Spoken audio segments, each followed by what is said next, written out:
So I'm holding in my hand an olive wood holding cross.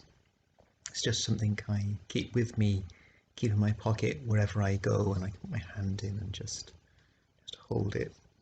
It's a way of saying a prayer, reminding myself that I follow the way of the cross. One of the highlights of my year is to come to church on Good Friday and kneel with my sisters and brothers and kiss the cross as part of the Good Friday liturgy. Yes, I know, Christianity is really weird. I thank God that it's so strange and so weird, and may it never be relevant. If you went into a church and didn't see a sign of the cross, you'd be surprised, shocked even. But someone in the 1st century AD would have been utterly shocked and horrified if she went into a meeting and saw a sign of the cross. As Rowan Williams says, it would be the shock horror equivalent of us going into a church and seeing an electric chair. When the Roman state crucified you, it was saying, you're nothing. You're a piece of trash. You're not worthy of love or life, and we can crush you. And so when Jesus tells his disciples in our gospel today that he, the Messiah, is going to be nailed to a cross, they are horrified, and it's not just for reasons of friendship and love. No, says Peter, the true Messiah does not get crucified.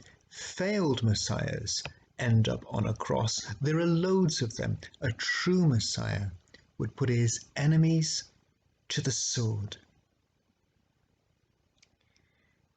Get behind me, Satan, says Jesus to Peter.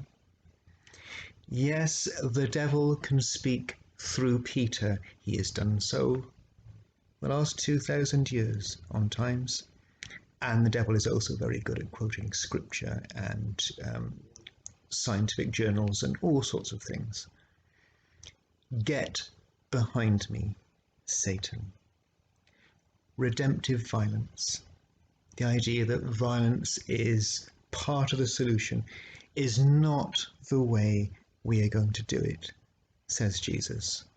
What we're going to do is take the very worst sign and symbol of evil and shame and humiliation and hatred, and we're going to do the impossible. We're going to turn it into the greatest sign of non-violent love and mercy the world has ever seen. That's what Jesus does to the Roman cross. That's what Jesus is going to do to all evil throughout history. You see, we preach nothing less than total victory.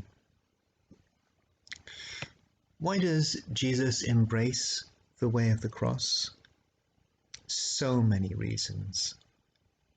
Here are just a few. People suffer, you've noticed. But some people seem to sail through life, and others, as John O'Donoghue says, are haunted by the most lonely shadow, by something that trips them up 20 times a day, and I don't know why it's that way. But the way of the cross for Jesus and for us is the way of solidarity with those whose cross is heavier than we can imagine. By our words, by our deeds, by our choices, by our prayers, we say, as followers of Jesus, I'm with you. We say, as followers of Jesus, in this world, I choose the side of those who feel shame or brokenness or poverty. Not because we're the good and the virtuous, dispensing charity. No, but because we are all too well aware of our own ego and fears and frailty, our own cross, and we know that our healing is bound up with how we honour and treat those whom no one else sees or notices or cares about. Because Jesus chooses the way of the cross, because God is on the side. God is very present in every cross carrier.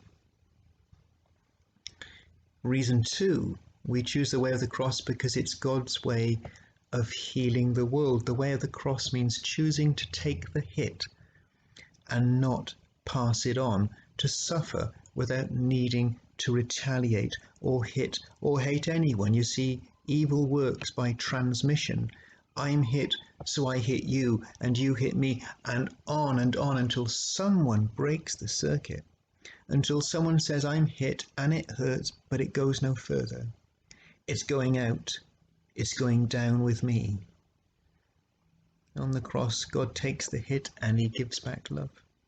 He takes our sin and pain and gives back healing and new life. If we can suffer without hating or hurting others, if we can go on loving and hoping and praying through our hardships, then we are following the way of the cross. Every morning I cling to my cross, hold my cross, not because I'm brave and faithful, God knows I'm not, but because reason 3, I know that the cross accepts me unconditionally, no matter what, no matter how much I've screwed things up. The cross will never reject me. On the cross, Jesus reveals God to be crucified love. That's who and what God is. The question, do you believe in God, is unhelpful because it assumes we know what we're talking about when we talk of God. A better question might be, do you believe in crucified love? Yes, yes I do.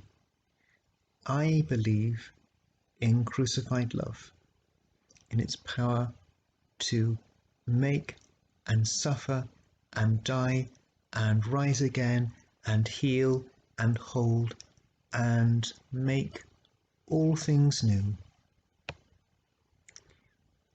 I embrace all that Jesus says to me and gives to me in the cross, because on the cross Jesus embraces all that I am.